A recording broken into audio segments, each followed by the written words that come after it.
Hello, everybody. Now we are in church. You have to be quiet. No. We're still setting up here, but I want to make a couple of housekeeping announcements. The first one is the coffee is gone, but the bar is open. So the bars are open in the back of the room. Our monorail yellow is for sale back there, but if you need a soft drink or anything like that, please. Lunch will come after this next panel. Lunch is very exciting. As we did at our last event, I asked a couple of things. The first is, if you see our VIPs or any of our staff jumping in line, please let them jump in ahead of you so that they can eat and then get back to work. These guys would all love to take pictures with you and sign autographs and do those types of things if they're willing and they're not too tired. The easiest way to facilitate that is for them to have their lunch and finish up, and then they can get over into the area and set their signing tables. I know Tom has some books with them, and I know lots of these folks that were here this morning would love to meet and talk to you. So please be respectful of them, but please let them jump the line at lunch. Was there something else I wanted to address before the next thing? I had a list in my head of like, oh yeah, I need to mention this, I need to mention that, but I think we're doing okay. We're going to bring up some legends. The first bit of business, well, two pieces of business. Two of our legends are not with us. They're still with us. They're not with us. Sully, at 87 years old, had a little bit of a fall a couple nights ago, and his doctor put him on bed rest. So we sent him our best wishes. And then this morning, Tom Nabbe came in and said, well, we lost another one. Steve Baker ended up in the hospital last night. So, but they're okay. We'll have them at a future event, we hope. We'll still be asking some questions and some stuff. Before we bring everybody up, I want to start by asking Debby Dane Browne to come on up on stage, if she might.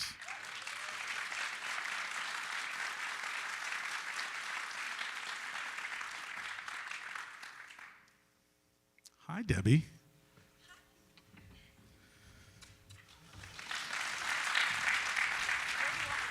There's a hot mic for you. Debbie was Walt Disney World's first ambassador and worked at the previous center, and we're going to talk about that tonight, or today. It seems like night to me because I've been up since 5 o'clock this morning. But Debbie was also, for those of you who were here back in October for D23's, or November for D23's Destination D celebration of Walt Disney World's 50th, she was a participant in that up on stage, and I got to watch her at home on live stream, and it was like being here. But there was a little bit of unfinished business left from that weekend, so I would like to ask the director of the Walt Disney World Ambassador Program, Stephen Miller, if he could pop up here. Stephen's here somewhere, I don't know where. Oh, there he is. Stephen, jump on up here. Get your cameras ready. Does he want a mic? Oh, yeah, that's great. That's very good. Hi, everybody. How are you doing today? Great. It's wonderful to see so many folks. I'm here today as a guest because I love all that stuff with Epcot Center and Norm's talk. Wow, I'm like totally decked out in that today because it was amazing. And it's wonderful to see so many folks here that I've met virtually over the past years. I've been with Disney now 24 years. And as you mentioned, I'm manager, thank you, of the Walt Disney World Ambassador Program. I also support external affairs, so we help make a world of difference in Central Florida, working with great organizations like Give Kids the World Village and Second Harvest Food Bank of Central Florida. I mean, some really awesome organizations, and many of our cast members volunteer for that and so forth. But many years ago, you called me up yesterday, and I was like, okay. But I served as an ambassador back in 2001, 2002, and that's when I first actually had a chance to interact with Debbie. And just being a fan of Disney for so long, it was just humbling and an amazing experience. Our cast members are incredible. And now, many years later, to be able to lead the program, I'm truly blessed each and every day to work with Ray Von Redding and Allie Mannion. And, well, actually, is Allie here in the... I saw her earlier, but... I think I found her. You have her? Yeah, we Okay. got her. Please, everyone, please welcome Allie Mannion, our 2022-2023 Walt Disney World Ambassador. Thank you. Allie, thank you for being here today on a Sunday. I called her in here because, well, go ahead and take it away. Remember when I told you I had another event? Yes. This just is a my few other minutes ago. event. Oh my gosh. I'm so glad you're This wonderful woman is truly in the tops of all ambassadors ever. And then Stephen also, he was amazing. And it's so fulfilling for me to see Stephen now running the program, the ambassador program. But I just saw her outside and I said, oh, I'm sorry you can't be here. And here she is. This is awesome. Well, I do have a surprise for you, Debbie. So, Debbie, it's an incredible honor to represent our cast members during the 50th anniversary celebration. But you paved the way for Rayvon and I and all the ambassadors that came before us as the very first Walt Disney World ambassador representing our cast. And as you know, back in November, we were able to present our former ambassadors with something very special. So today I have something very special for you. On behalf of Rayvon and myself and our global ambassador team, I'd like to present you with your very own Disney Ambassador alumni name tag. Oh, this is beautiful. Will you put it on? Oh, thank you so much. So as you'll see, it is gold. So it was designed after Walt Disney's name tag at Disneyland. So it was inspired by that. And so I thank you for carrying on this legacy. And I hope you'll be able to wear it with honor. You'll see former cast members who are former ambassadors wearing this name tag all around the world. So every former ambassador will have a gold name tag just like yours, Debbie. So thank you. Thank you. Will you put this on me? So much. Should I take this one off and this? I'm going to keep that one for safe. This is your official. I saw these in October and I wanted one real bad. But I didn't know who to ask. I actually did ask a few people. I'm like, how do I get one? We were waiting for the perfect moment to give it to you. And this is That's what it perfect. was.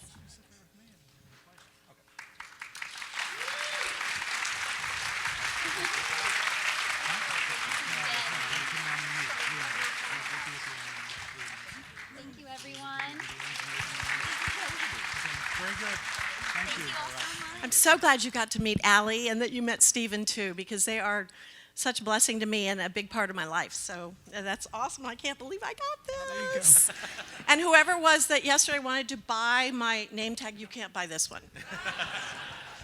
Yeah, they came to us yesterday and said, would you mind if we did this tomorrow on stage? And we said, sure. It was anything to impress and excite Debbie. So, Debby Dane Browne, have a seat. And right now we're going to bring up the other two members of the panel here, legends in their own right. Billie Hoelscher and Tom Nabbe, please make your way to the stage.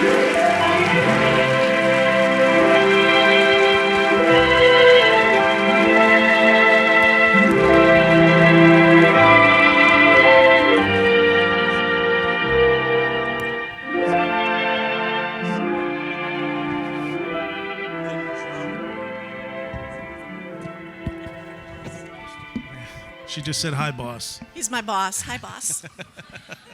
You know better than that. Well, welcome. And again, I say send our best wishes to Sully and Steve Baker. I was glad the two of you made it up to the steps onto the stage without losing any more of you. Well, Steve called me last night about 10:30, and he really apologized. He wanted to be here, but the doctor wouldn't let him out of the hospital for a couple of days. Well, so some of these slides were intended for Sully, but you guys probably know some of the answers. But you'll see what's up on the screen down here in front of us. Which of you was the first one to get the call to go to Florida and start working on Florida? I mean, Debbie was already here, so. I think that was me. Yeah. Actually, Sully worked on this project 3, 4, 5 years before it ever opened as a part of the Disneyland Management Development Program.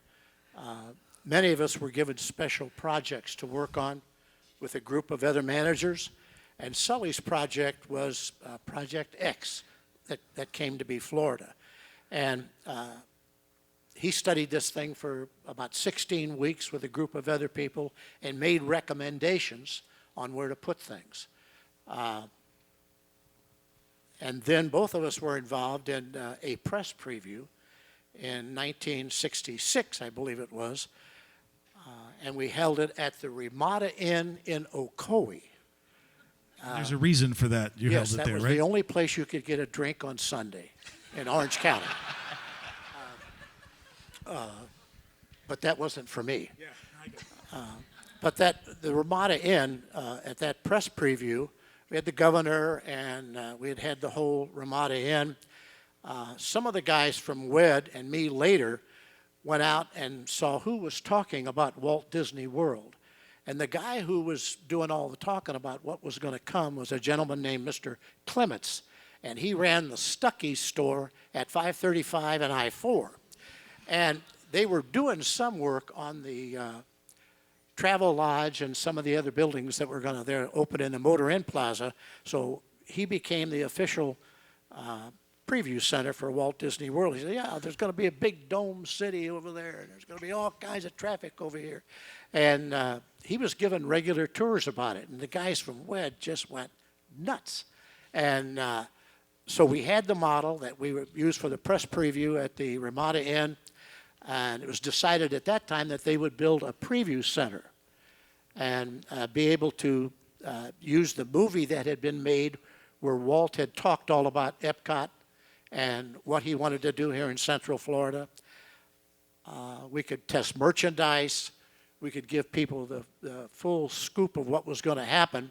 And then there was an older gentleman, he's passed on now, Van France. And Van had a saying, he helped open Disneyland. By the way, Tom and I helped do that too. But Van had a saying that nothing happens until something gets sold. And if you don't sell something, you haven't got anything. So the preview center was designed to really sell Walt Disney World. And Debbie and her cohorts over there, they did a fantastic job. They really did. So in 1969, we built the preview center. It opened in 70. I'm sure you guys have been by that at one time or another, possibly. We'd like to buy it. There it is. We have a lot of stuff to store. That's it. There was a Great Lake back there, a big alligator in it. But we were there for a couple of years. It was a preview center for what was going to happen to Walt Disney World. And a lot of the artist renderings, when you entered up the big sidewalk and you took a circle around the building or a square, and all of the artist renderings were up on the wall as to what was going to happen, what the different areas would look like. And then inside of the building, there was a theater where Walt, before he had passed on, had made a movie on what his ideas were for Walt Disney World. And it was an automatic device. You could punch a button. You gave an intro first. Debbie and the ladies would introduce the film, and the film would come on, and Walt would tell people what was going to happen here. And then there was a model in front of them that lights would go on, pointing out the contemporary and all of the different areas. I am going to interject here with a question for you, because I do want Debbie to talk a bit about inside the preview center too, but Roy Disney also used the preview center to sell the project, didn't he? You told me really this did, story, and yeah. I don't think anybody's heard this story before. Again, nothing happens until something gets sold. And this idea had to be financed and had to be sold, and the plan was that we would use convertible debentures, which is a bond-like instrument on the stock market. And I'm not a stock person, but anyway, it's a promissory note that you give somebody. At a certain time, you'll either pay them back their money or with interest, or you'll give them a share of stock in the company. So that was the plan, to sell convertible debentures to raise the money, the 200 and some odd million, to build Walt Disney World, and so that when it opened, it was paid for. And Debbie and Roy Disney made sure that that happened. Roy, for his brother Walt, he wanted to see that dream become a reality, and he spent a lot of time at the preview center with various investors. But on Saturdays, weather permitting and grounds permitting, Roy would take tours of investors from New York. who were investing money in the project. And Debbie and the other hostesses would go out and point out where things were going to happen. And they did a fantastic job. It's tough to sell a dream, I'll tell you. I want you to tell them about the balloon. Oh, when they took the tour, there wasn't anything here yet, so where the Contemporary was going to go, there was a huge balloon. It was about 100 feet in diameter. It was on a long cable. And then the Magic Kingdom had a balloon, and the Polynesian Hotel had a balloon when we started. Eventually, the construction came out of the ground, and you could see it, but at first it was just right there, that balloon. So he's selling balloons, just like today. Just about. So, Debbie, tell me about inside the preview center, what it was like. It was a dream come true for me. Oh, sorry about that, y'all. Hello. Anyway, so I have to tell you, I was a student at FTU, now UCF. My dad said, Disney's hiring Disney girls. Somehow the newspaper started calling the hostesses, the 14 of us, Disney girls. So he called and he said, go, you need to look into this, go out. And I said, does this mean you want me to get a job? And he said, yes. So I went out, I drove out on the appointed day. There was about 400 girls in a 2-day period, Bill, that wanted these 14 positions that were going to be cast. I drove into the administration building. Well, it was that, yes, and it's still there. Yes, it is. It's where would you say that is? Like by the baseball diamond. It's off of 535. Off 535. Yeah. I had no idea where I was going. I thought I was lost. I thought I would end up in Tampa. I come to the building and I walk in, and Holly Hoelscher was the first person I saw. She was wonderful and beautiful, and I said, oh my gosh, she handed me the application. We talked for 30 seconds to a minute. Then she said, go sit here. And the other 13 of us, me and the hostesses, we did the same thing. We then, when we were finished, gave our applications to Valerie Watson-Curry, another incredibly beautiful, wonderful woman that I had the opportunity to speak to for about 1 minute. And then I saw my boss, Billy, and he was the first Disney gentleman I ever saw at that application moment. Got the job. We were trained by Holly and by Val, and Bill let us know what we needed to know as well. It was very extensive training. We had to learn everything about the Disney organization, the Disney companies, everything about Walt and Roy and their families, the executives, because when they came into the preview center, which is the door, you can't see it because we're blocking it, but we were to know who they were by their photos and know all about them. The history of the company was fascinating. Most of us all the 14 Disney girls had not been to Disneyland, so we really had no idea what we were talking about. You may have heard this before, but I truly thought that it would be better than the Central Florida Fair. That's what I figured it would be. And I was good. I was good with that. So here's a photo. We had this great board up, and every week or so they would change the construction photos. That's me in my preview center costume, red, white, and blue, which they were very smart, and they were short. They were mini skirts, my mom and my uncle Al. So that was really, we would take our guests around, show them the artist renderings that were absolutely gorgeous. We would bring them into the theater.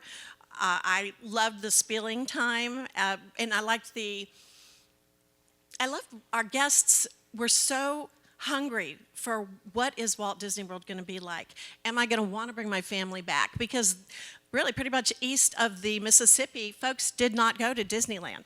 So we had the opportunity, again, to be the first face of Disney, to greet our guests, to welcome them, make sure that we told them what was going to happen, and of course invite them back. Debbie, what was the demographics of the people coming in besides those that were being wooed and to invest?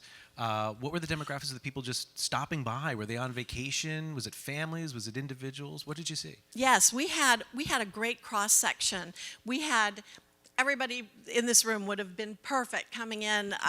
They were just fascinated by the thought that there would be a Walt Disney World in the East. They brought their kids. Interestingly, we had a number of people in the Central Florida area come back often because they wanted to buy the merchandise. You couldn't get Walt Disney World or Disney merchandise, and we had a merchandise area in the preview center. So that was it. I think we have a couple pieces. The license plate. I don't Yeah, know if for we the got the preview pencil center or the, back there. or the bumper sticker, but yeah, there's a couple pieces of it. I always ask for a Dick Nunes story, and these photos have a Dick Nunes story, so that's why we're here, Debbie.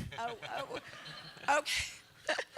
All right, so the one with the three of us, those were the other two finalists for the Walt Disney World Ambassador, which was life-changing for me and such an honor and a true blessing.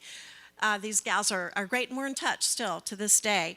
But you can see, we got to go out on the property, and as you noticed back then, the skirts were pretty short. So we got back to the preview center, and Billy, do you remember this? And he came out and he said, Dick Nunes says you can never go out on the property again. The construction stopped. So we could not get out and do this ever again. And you'll notice the second photo is when I was ambassador. That's my ambassador costume, which was designed by the Tom Mackey team, and Bob Mackey. I got to meet him and his team. They designed it. It was gorgeous. It was the prettiest thing I ever owned. And so this day, my chaperone, Frank Forsyth, said, I want to go get you a picture of the contemporary. We got to get out. When I would be back from traveling, my job was to market, to go all over the East Coast and tell people about Walt Disney World. So we took this on the sly. I ran out, and then he took the photos, and then I quick ran back into his car. But look at the contemporary. It was amazing. For all of you guys out there thinking, you may be thinking that hiring all those beautiful women was an easy job.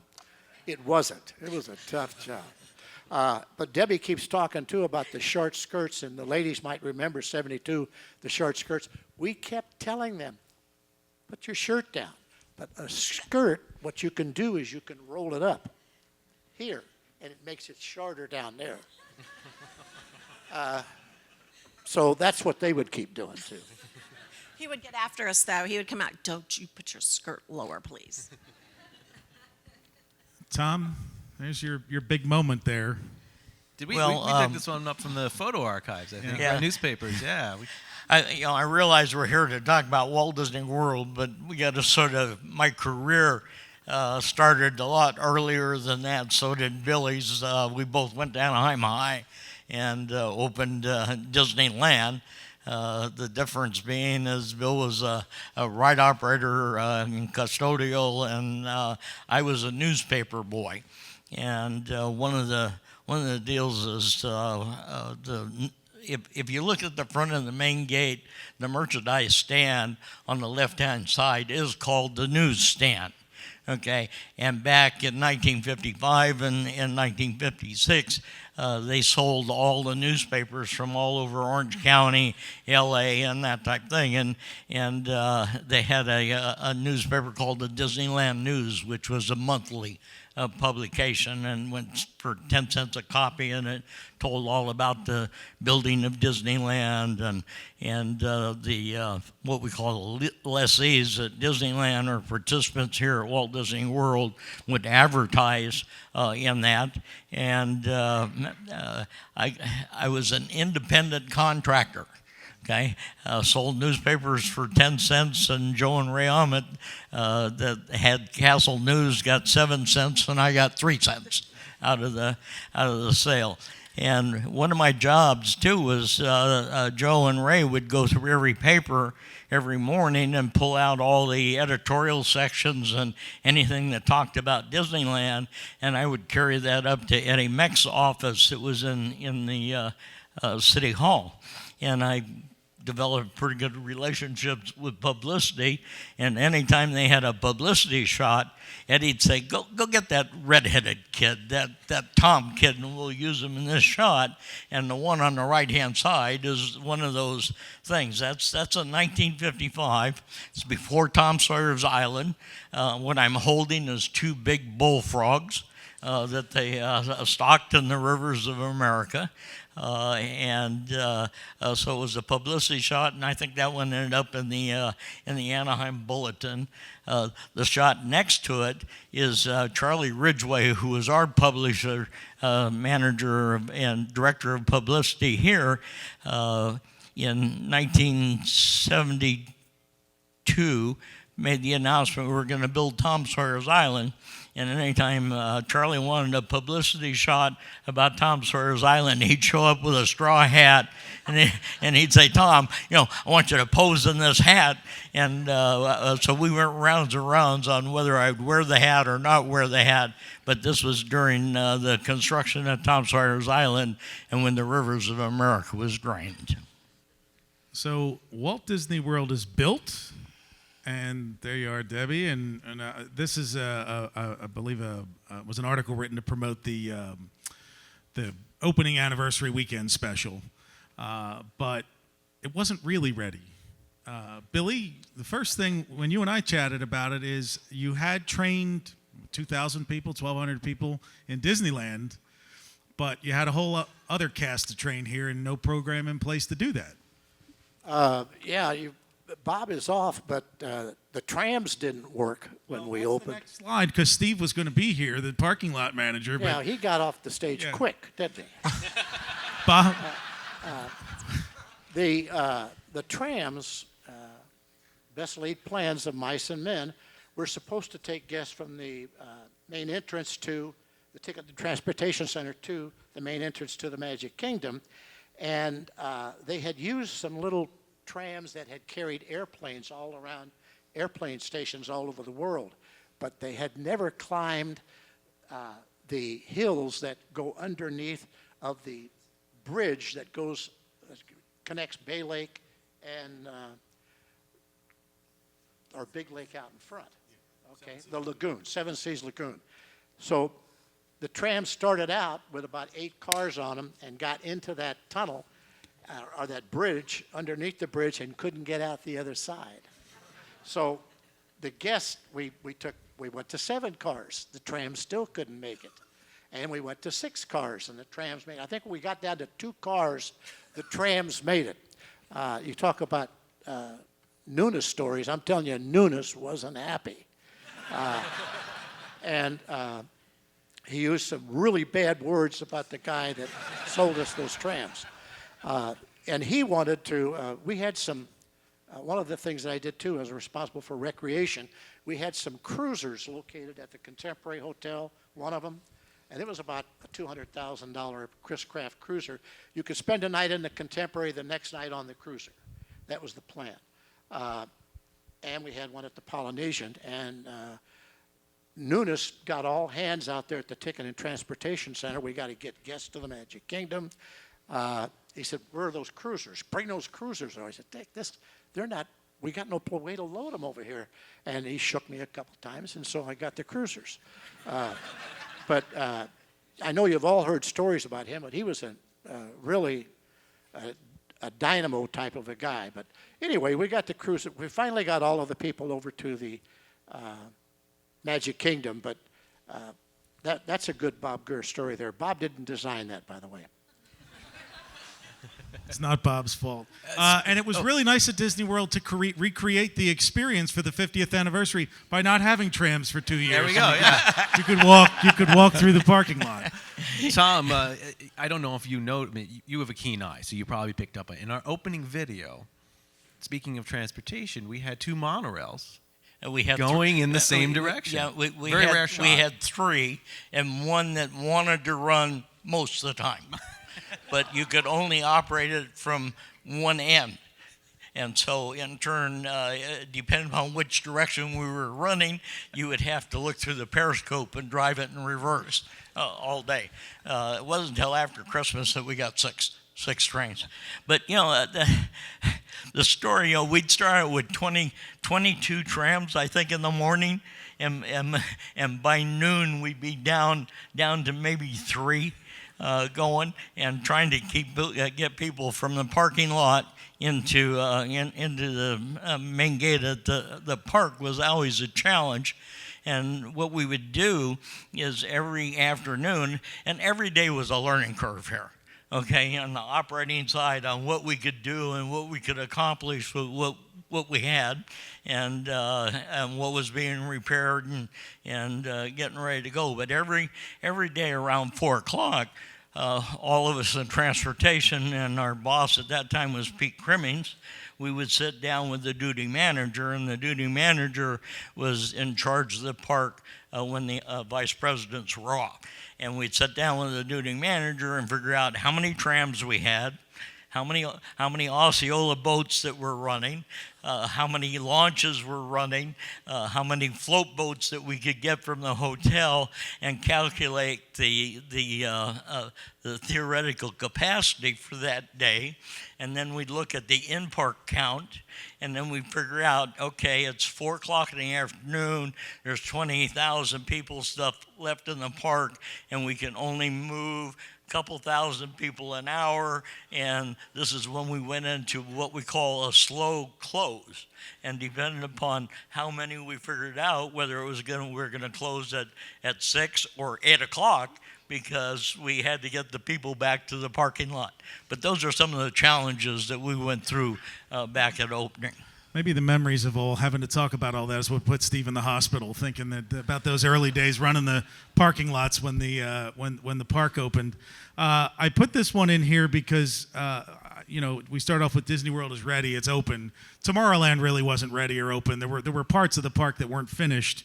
This is a picture from I think 1973, and until that, you can see the People Mover track up there actually just ended. Right where Buzz Lightyear is now. They didn't finish all that until 1975 with Space Mountain and Carousel of Progress. Yeah, that's just getting ready for Carousel of Progress, Wedway, Star Jets, and Space Mountain. But you could get a ham and cheese or tuna sandwich or potato chips at that little tent there. So that was, we zoomed in and we read that They were menu. futuristic sandwiches. Yeah, you could zoom in there. One anecdote before we hop from the 70s to the 80s and get to Epcot. Now, this was Sully was going to be here. In his book, Sully talks about the punch, and it was the day in 1970 that the Yippies took over Disneyland, and they were the Occupy Wall Street of their day, I guess. And they decided they were going to Disneyland one day, and they were going to create a big ruckus. And the story in Sully's book is that one guy ripped down the American flag, and Dick Nunes punched him right in the face. Tom at dinner corrected me one time and said that's not why he punched him in the face. So I'm going to let you tell that story. Yeah, because he spat on Roy. They were serpentining all through the park, and they got down to Town Square, and Roy and Dick and a couple other folks approached the group and asked them to sort of behave themselves, and one of them spat on Roy. And so Dick decked him at that point, and Main Street unfortunately got closed off, and we had to close the park. So thank you for that. Thank you for that additional context to that story, so the printed version doesn't last. Steve Baker, who was going to be with us today after the parking lots and other things he did, he was Epcot's director of development for 10 years. So part of his job was lining up all those original sponsors. So we're going to have to commit to try and get him to a future event, because I know there's lots of people who are not only going to want to talk to him about the people he did sign up, but all the companies that didn't sign up for Epcot. The other, jumping in here, the other part of Epcot, of course, is where all of the countries are. And Steve, going back to nothing happens until something gets sold, we were all involved in selling the various countries to get involved in Epcot.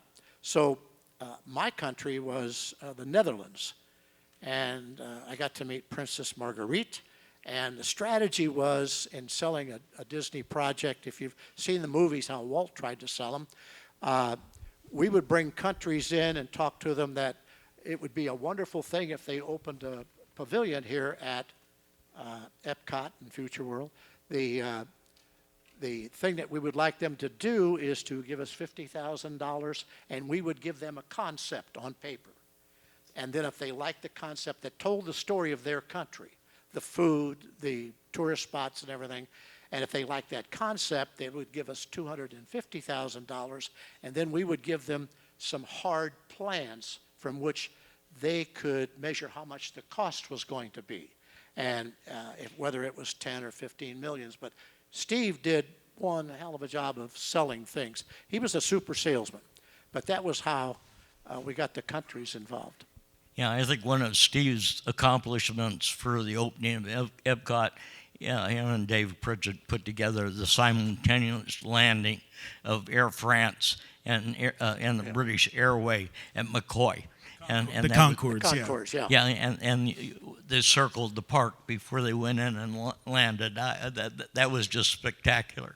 I think we have a rare photo of that too. Somebody was just. We do have a photo Didn't of we? that. Yeah. Oh, we have a photo of the Concorde flying over World Showcase Yeah. that from someone's slide that we, and the first time I restored it, I didn't notice it. And then we were going back and I was looking for pictures for, I think for something. And I'm like, hey, the Concorde's in there. That's the day the Concorde flew. So we were able to actually date the slide. So it was funny. We were hoping when Sully and Steve were here, we figured between all of you, I might get an answer to this question. This is the inaugural book for Epcot Center. And for nerds like us, inside, there's a photograph of the United Kingdom Pavilion. And on the roof, this comes up on Twitter from time to time, I'm going to zoom in, is written, Boo Ivy is a mama's boy. And we had there was this ongoing discussion of how did this happen? So I was going to throw it to you guys, and then 2 days ago, I had lunch with someone who had the answer. And you can jump in if you happen to know it, but I don't see anybody saying, yeah, I know what it was. Yeah. I thought we were stumping Bob Gurr. We've stumped all that. Yeah. So one of the guys we had lunch with was a director of construction at World Showcase. And I showed him the page. I said, you're director of construction at World Showcase. Let me show you this picture. I showed it to him, and we were with him and Johnny Rivers having lunch, and they both go, Boo, we remember Boo. And who was Boo? Jeff Crawford, where are you back there? Because you and your brother are going to want to know this. Bob Booz was Scott Gerard, the landscaping guy's assistant.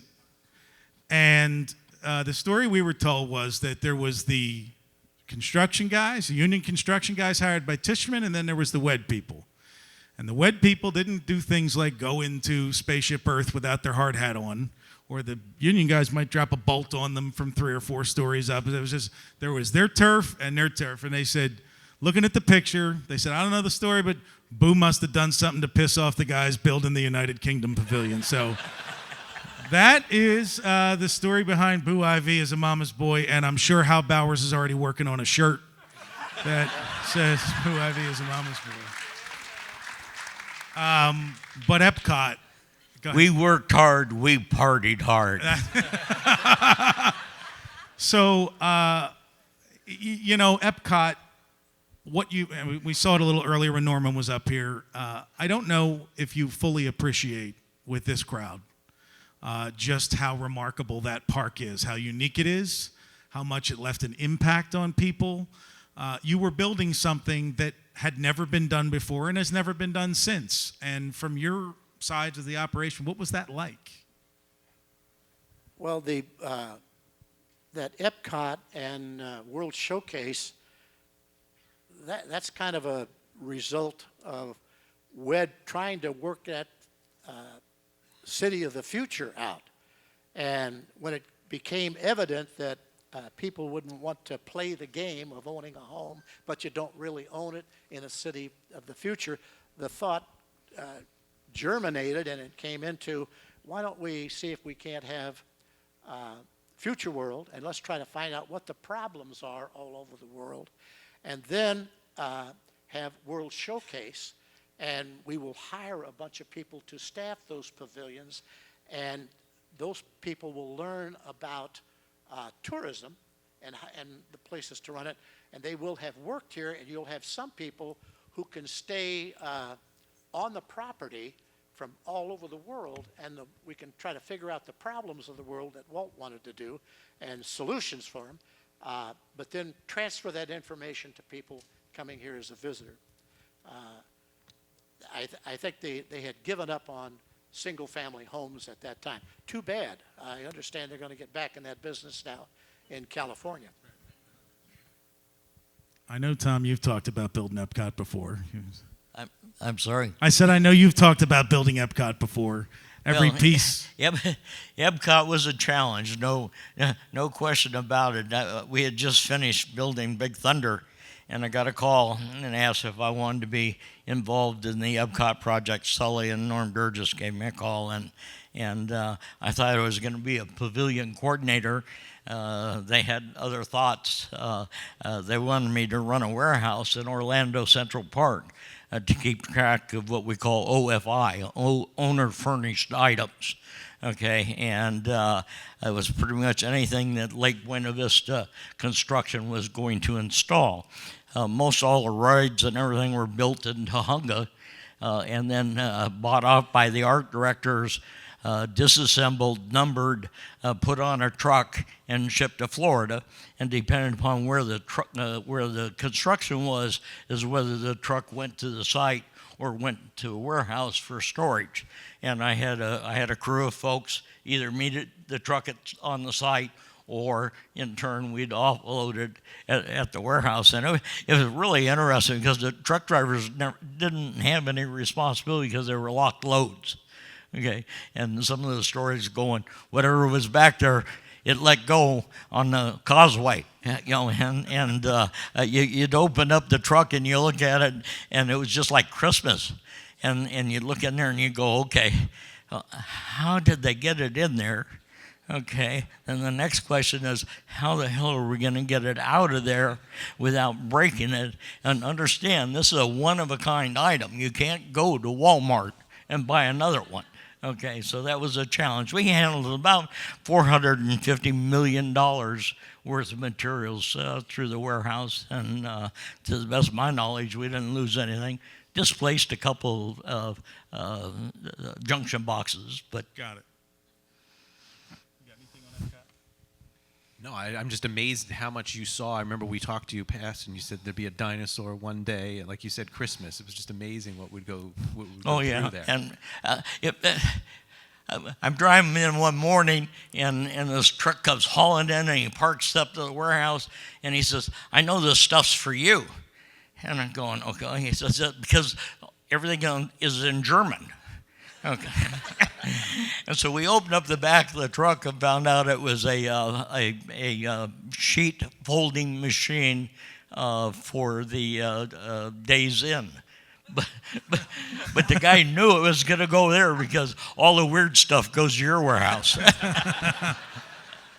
So, in Billy's case, you're Club 55ers, you and Tom, you've opened Disneyland, and you come here and you build Walt Disney World and the hotels, and you build Epcot.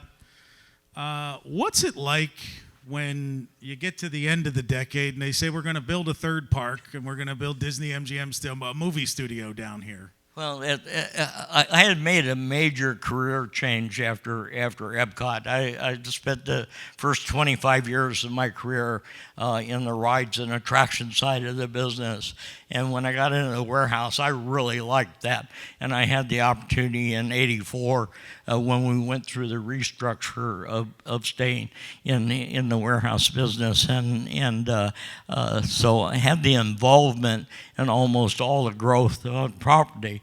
We built a major warehouse complex out by the laundry and the ball fields out there, and got a real-time inventory system supported by barcoding, and made some major challenges. It was such a good system that they decided to use it in France. And I hadn't planned on going to Paris. It's a Friday afternoon about 5, 6 o'clock, and I get a call from Howard Rowland, my boss at the time, and he says, Tom, I want to have breakfast with you and Paul Mallet on Sunday. And I said, well, Howard, you're in Paris. He says, yeah, and you will be too. And so 4.5 months later, I came back after opening Paris. You know, that was 30 years ago. I just how time flies. You know, the 12th of this month was that anniversary. I just have to point out this slide. The epitome of the 80s is right there. I mean, it's just The dad I just with the noticed video the camera, video the dad. knee-high I'm sorry, socks, I'm off track. the but jams. It's all happening right it's there. That might even be a fanny How did pack. no one cosplay as this day? Billy, did you have anything to do with building Disney MGM Studios and opening Disney MGM Studios? We helped on the backstage tour. I got to go down and work that for a while. You worked every place when you worked for Walt Disney. Also worked at the World's Fair, and a Bob Gurr story. There was a guy that was wrapped real loose at WED named Rolly Crump, and he designed the Tower of the Four Winds. And he found out that we were having a problem there about getting things unloaded. You had one group of Teamsters that would unload the truck and put it on the ground, and the other people had to bring it from that point and take it into the building.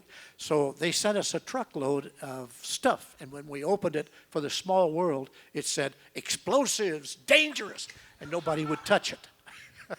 So that solved, the problem was who was going to unload the truck. And a quick Nuna story, Dick was really an impulsive kind of a guy at the World's Fair. One night I was walking with him back from we had had lunch, and we're trying to get the pavilion open, and it's winter time, and a little Volkswagen came down the street, a side street, and we're up on Queens Boulevard, and it was snowing, and the car locked its brakes up and skidded into Dick and hit him just a little bit, brushed him, and he reared back and he kicked the Volkswagen and turned it sideways in the street. And I said, "What are you doing? What are you doing?" And the guy got out of the car, and he talked a little bit, and then that was the end of it. But he kicked a Volkswagen crossways in the street. So it is always the point where I ask for a good Dick Nunes story. We've already heard a few of them. Yeah. I always ask for a Dick Nunes story. You've all given one. But I also always ask for a Roy Disney story. And because everybody asks about Walt, and not enough attention is paid to Roy. So you've all had interactions with him. Any specific memories before we exit the stage? I just go back quickly to the preview center and all of the ladies that worked down there. Roy really, really wanted to see this happen. And I had a bunch of brothers, and I grew up, none of them ever helped me like he helped Walt. And he was committed to getting this place open and to raising the funds, and Debbie and all the gals helped him. He worked tirelessly at his age. Didn't have to.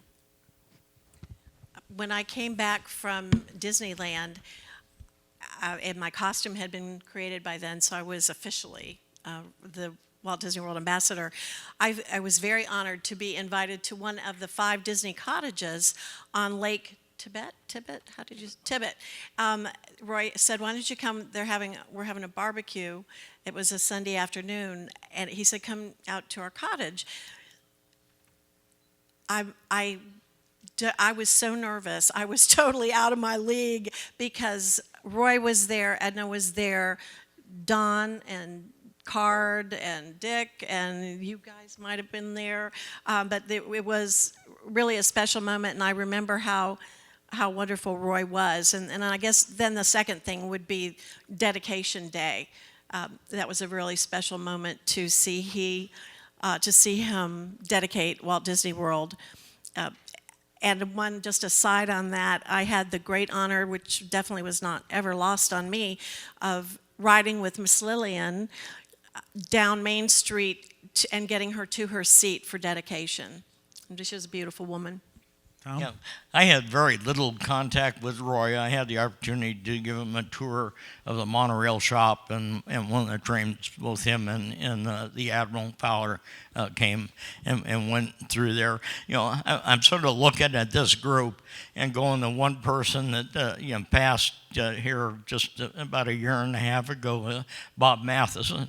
And Bob Matheson was the keeper of the faith and the Disney philosophy. And I think everybody that worked here at Walt Disney World learned a lot from Bob and that philosophy that went forward.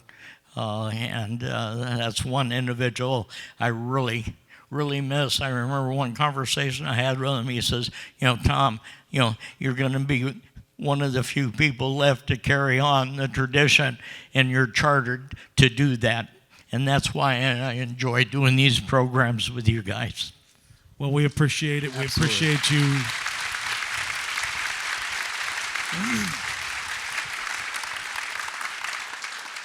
I appreciate the opportunity that you afford to expose yourself to these folks and let them learn the stories and the people behind the things that created the memories. We're going to exit the stage in a moment for lunch, but I know Todd really, really wants me to tell everybody. Last time, we had a bunch of people who got no handwiches, and I know there's some hands in the audience of people who were here last time and didn't get any. So when you go through the line, you can take 2, come back to your seat, have your lunch, and if you're still hungry, then go up and get a 3rd. But start with 2. We've counted 2 point something for each person. So It's a what do they call it? The nuclear family. This is the nuclear. the nuclear sandwich. family. Well, it reminds me of Tom telling us the story about them underestimating everything when they opened Walt Disney World. Right. How many people would sleep in a room? How many How many much food you conwiches would or need? handwiches was never a thing until now. So Oh, the Contemporary was so underrated, and it was built at twice what they thought was the average U.S. steel. So if you thought those escalators are small now, just imagine what they could have been like. Ladies and gentlemen, thank you to our Disney legends here.